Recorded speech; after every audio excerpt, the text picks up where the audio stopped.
Putusan nomor 145 PUU 23 2025 demi keadilan berdasarkan ketuhanan Yang Maha Esa,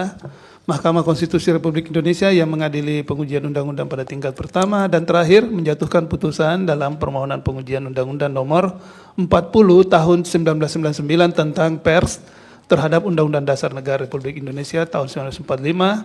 yang diajukan oleh Ikatan Wartawan Hukum dan Rizky Suryanindika memberi kuasa kepada Victor Santoso Tandiasa dan kawan-kawan, selanjutnya disebut sebagai para pemohon. Membaca permohonan dan seterusnya dianggap diucapkan duduk perkara dan seterusnya dianggap diucapkan pertimbangan hukum, kewenangan mahkamah dan seterusnya mahkamah berwenang dan seterusnya kedudukan hukum dan seterusnya para pemohon memiliki kedudukan hukum dan seterusnya. Pokok permohonan paragraf 3.7 sampai dengan 3.15 dan seterusnya dianggap diucapkan.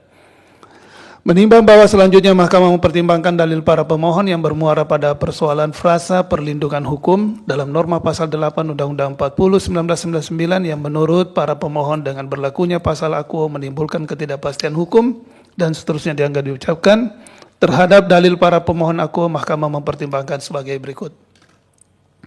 Bahwa berkenaan dengan norma pasal 8 Undang-Undang 40 1999 yang dipersoalkan konstitusionalitasnya oleh para pemohon untuk memahaminya tidak dapat dilepaskan dari penjelasan. Tidak dapat dilepaskan dari penjelasan yang termasuk dalam satu kesatuan yang utuh dan menjadi bagian dari keseluruhan norma pasal 8 Undang-Undang 40 1999 yang selengkapnya menyatakan sebagai berikut dan seterusnya dianggap diucapkan. Bahwa berkaitan dengan norma pasal 8 Undang-Undang 40 1999 dimaksud para pemohon memohon agar frasa perlindungan hukum dalam norma pasal akuo dimaknai, termasuk tindakan kepolisian dan gugatan perdata tidak dapat dilakukan kepada wartawan dalam melaksanakan profesinya berdasarkan kode etik pers atau termasuk tindakan pemanggilan, pemeriksaan, penggeledahan, penangkapan dan penahanan terhadap wartawan hanya dapat dilakukan setelah mendapat izin dari Dewan Pers. Bahwa terhadap dalil para pemohon tersebut, Mahkamah berpendapat ketentuan pasal 8 Undang-Undang 40 1999 yang menyatakan dalam melaksanakan profesinya, wartawan mendapat perlindungan hukum, merupakan norma esensial yang menegaskan komitmen negara hukum demokratis terhadap jaminan atas kebebasan pers sebagai salah satu pilar utama kehidupan bernegara yang berdasarkan kedaulatan rakyat. Berkenaan dengan ketentuan norma akuo tidak dapat dipahami secara sempit sebagai perlindungan yang hanya bersifat administratif atau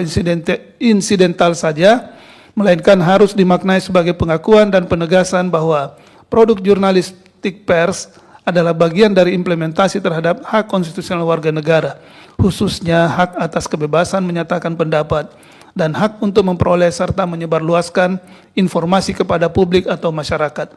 Hal ini mengingat fungsi strategis pers dalam menjamin transparansi, akuntabilitas, dan pengawasan terhadap penyelenggaraan kekuasaan negara di Indonesia.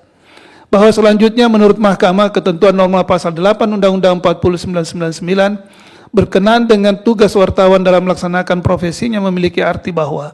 perlindungan hukum seharusnya melekat pada setiap tahapan kegiatan atau kerja jurnalistik,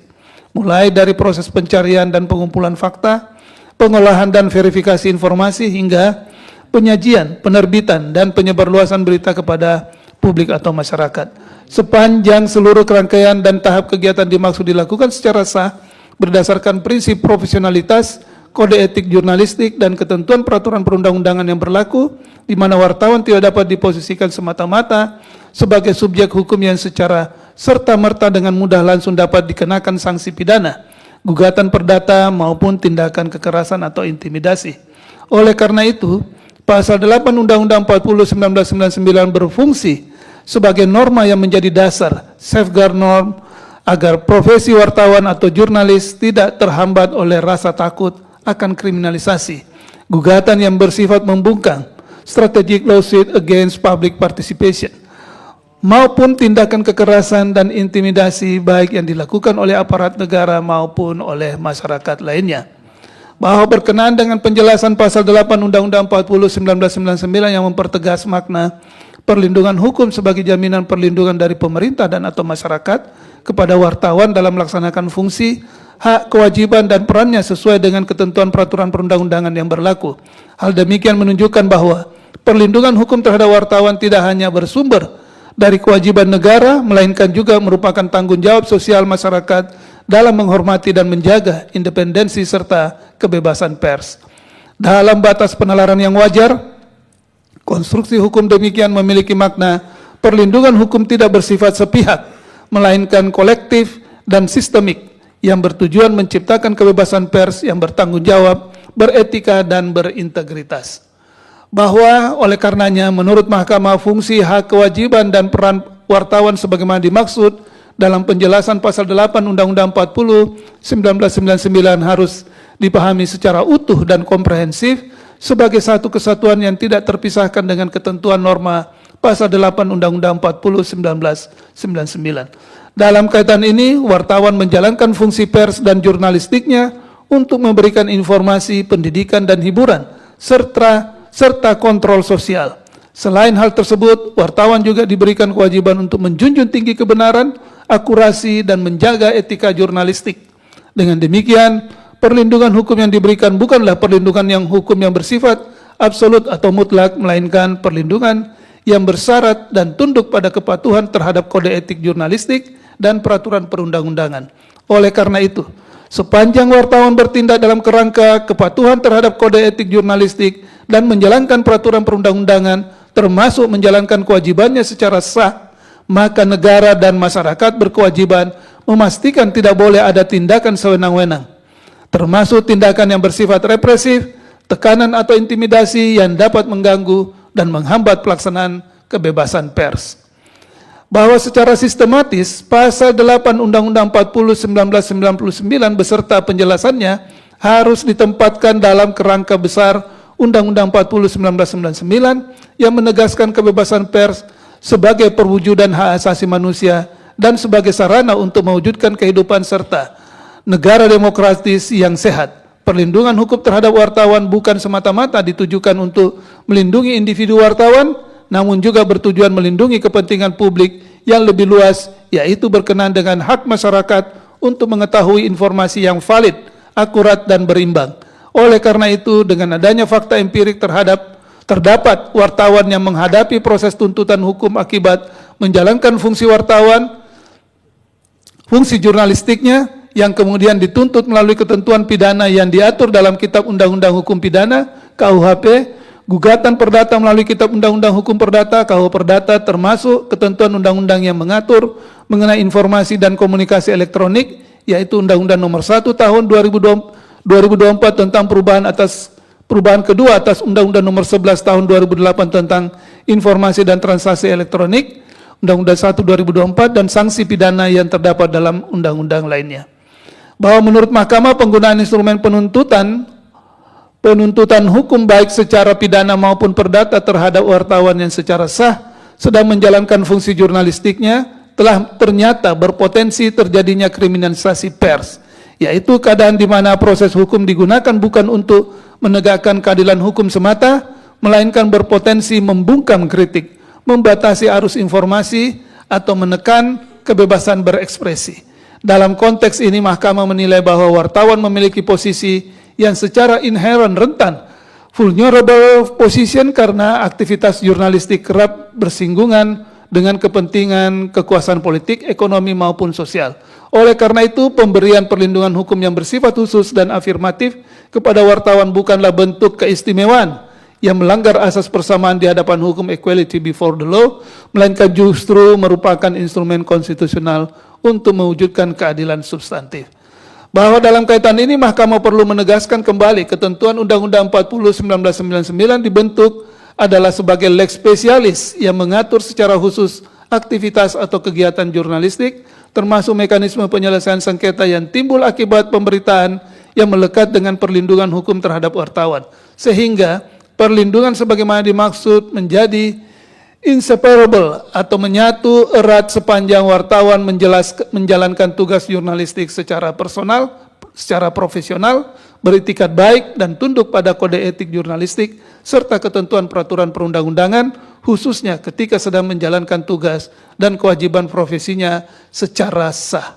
Dengan demikian, pasal 8 Undang-Undang 40 1999 tidak dapat ditafsirkan sebagai norma yang memberikan impunitas hukum melainkan harus dimaknai sebagai perlindungan substantif dan prosedural dari tindakan represif, kriminalisasi, maupun pembatasan yang tidak proporsional. Oleh karena itu, berkenaan dengan hal tersebut, maka terhadap tindakan kekerasan atau intimidatif, bahkan upaya kriminalisasi terhadap wartawan atas karya jurnalistiknya, tidak seharusnya dapat langsung menggunakan instrumen hukum pidana atau perdata, tanpa terlebih dahulu menempuh mekanisme yang diatur sebagaimana ketentuan dalam Undang-Undang 40 1999. Sebab hakikat dari substansi perlindungan hukum dalam norma pasal 8 Undang-Undang 40 99 adalah semangat untuk mewujudkan atau memberikan perlindungan kebebasan berekspresi itu sendiri. Sehingga mekanisme hukum pers yang mengatur berkaitan hak jawab, hak koreksi, dan penilaian etik jurnalistik oleh Dewan Pers merupakan instrumen yang dirancang untuk menyelesaikan sengketa pers secara proporsional, berimbang, dan berorientasi pada pemulihan, bukan penghukuman. Dengan demikian, mekanisme tersebut harus diposisikan sebagai forum utama dan pertama primary remedy dalam setiap keberatan terhadap pemberitaan bahkan langkah. Demikian bisa menjadi forum untuk menempuh tahapan penyelesaian di luar pengadilan atau restoratif justice sebelum harus dilakukan proses hukum baik secara pidana maupun perdata.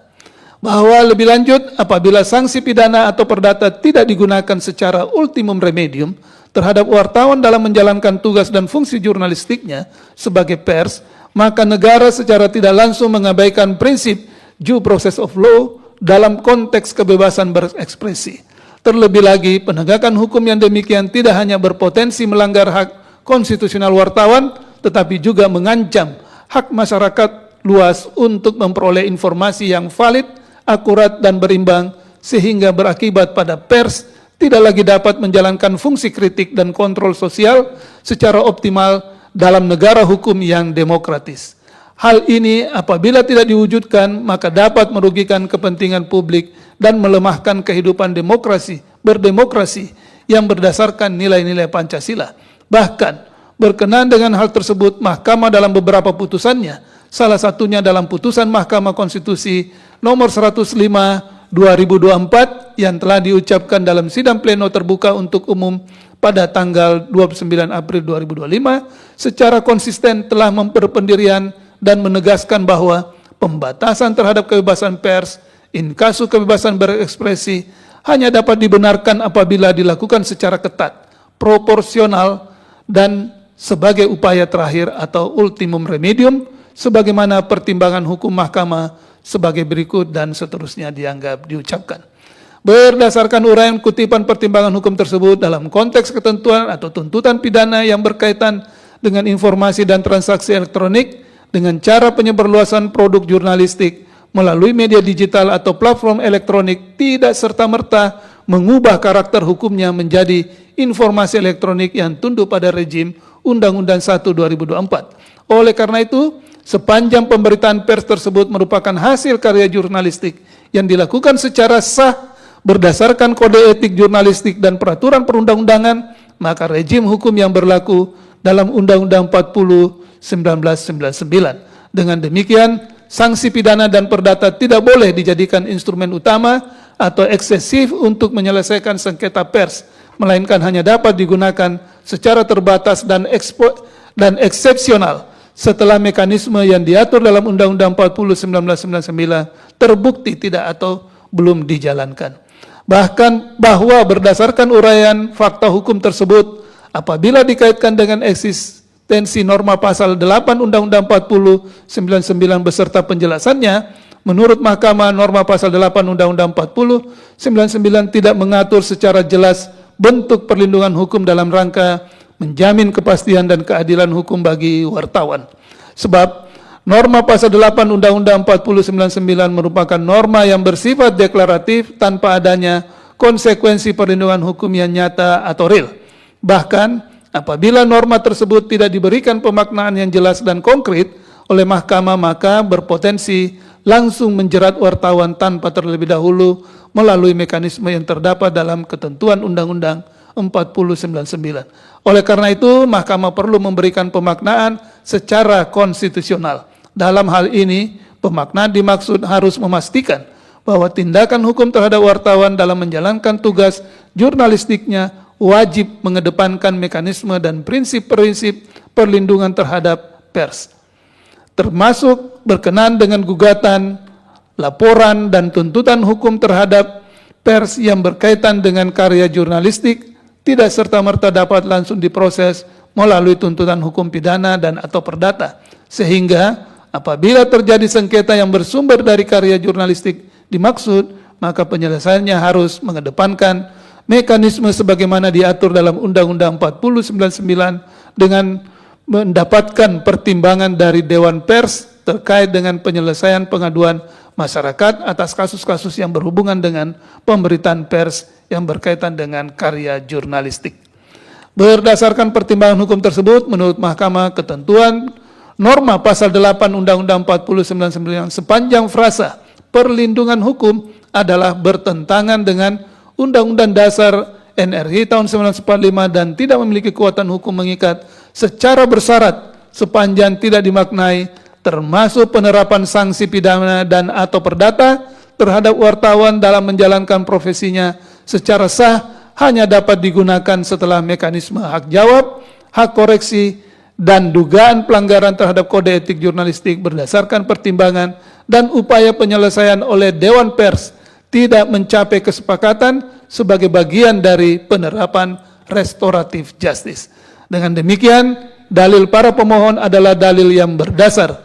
Namun, oleh karena pemaknaan berkenaan dengan norma pasal 8 Undang-Undang 40/1999 oleh Mahkamah bukan sebagaimana yang dimohonkan para pemohon, maka dalil para pemohon adalah beralasan menurut hukum untuk sebagian. Paragraf 3.17 dan 3.18 dan seterusnya dianggap diucapkan, konklusi dan seterusnya dianggap diucapkan berdasarkan Undang-Undang Dasar NRI tahun 1945 dan seterusnya dianggap diucapkan. Amar putusan 1, diulang. Amar putusan mengadili 1, mengabulkan permohonan para pemohon untuk sebagian. 2, menyatakan prase pelindungan hukum dalam norma pasal 8 Undang-Undang Nomor 40 Tahun 1999 tentang pers, Lembaran Negara Republik Indonesia tahun 1999 nomor 166, tambahan Lembaran Negara Republik Indonesia nomor 3887 bertentangan dengan Undang-Undang Dasar Negara Republik Indonesia tahun 1945 dan tidak mempunyai kekuatan hukum mengikat secara bersyarat sepanjang tidak dimaknai, termasuk penerapan sanksi pidana dan atau perdata terhadap wartawan dalam menjalankan profesinya secara sah hanya dapat digunakan setelah mekanisme hak jawab, hak koreksi, dan dugaan pelanggaran terhadap kode etik jurnalistik berdasarkan pertimbangan dan upaya penyelesaian oleh Dewan Pers tidak mencapai kesepakatan sebagai bagian dari penerapan restoratif justice. 3, memerintahkan pemuatan putusan ini dalam Berita Negara Republik Indonesia sebagaimana mestinya. 4, menolak permohonan para pemohon untuk selain dan selebihnya. Terhadap putusan Mahkamah Konstitusi ini terdapat 3 orang hakim yang mengajukan atau berpendapat memiliki pendapat berbeda atau dissenting opinion, yaitu Hakim Konstitusi Saldi Isra, Hakim Konstitusi Daniel Yusmik Pepoy, dan Hakim Konstitusi Arsul Sani, yang berpendapat bahwa seharusnya permohonan para pemohon ini tidak dikabulkan atau ditolak. Demikian diputus dalam rapat pemusatan hakim oleh 8 hakim konstitusi yang nama-nama hakim dianggap diucapkan pada hari Kamis tanggal 11 bulan Desember tahun 2025 yang diucapkan oleh sidang plenum Mahkamah Konstitusi terbuka untuk umum pada hari Senin tanggal 19 bulan Januari tahun 2026 selesai diucapkan pukul 12 waktu Indonesia Barat oleh 8 hakim konstitusi yang nama-namanya juga dianggap diucapkan dengan dibantu oleh Penny Tri Purnamasari sebagai panitera pengganti serta dihadiri oleh para pemohon dan atau kuasanya, Dewan Perwakilan Rakyat atau yang mewakili, Presiden atau mewakili pihak terkait Dewan Pers, pihak terkait PWI, dan pihak terkait AJI.